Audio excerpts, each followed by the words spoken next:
Oui, je viens de terminer là en juin dernier. Les 2 premières années, j'étais étudiante du coup en Roumanie avec Cluj-Napoca et du coup je revenais 4 jours par mois à Paris pour suivre la formation.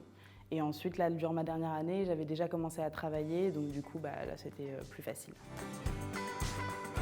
Je pense que la formation de l'ESO, c'est la formation la plus complète à mon sens, même si elle est peut-être plus longue, elle est peut-être plus intense, mais ce qui nous permet d'avoir le bagage nécessaire pour pouvoir débuter l'orthodontie. Et l'ambiance était très cool et détendue. C'était assez sympa de rencontrer des gens d'un peu toute la France, du Mexique, de la Suisse, d'Espagne. C'est pluriculturel.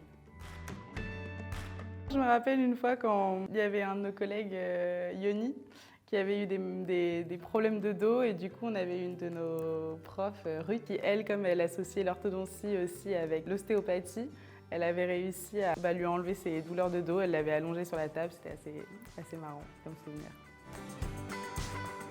Parce que j'aime bien l'idée de pouvoir aider les gens, faire en sorte que leur quotidien s'améliore, etc.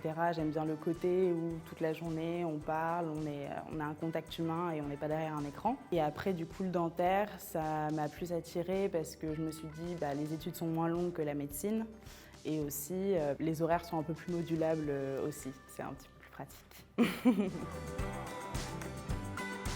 Les voyages, je pense que c'est ce qui me plaît le plus. Dernièrement, là, je suis partie en Asie et ça m'a énormément plu. Où ça en Asie? Je suis allée aux Philippines et à Hong Kong. C'était quoi ton préféré? Les Philippines.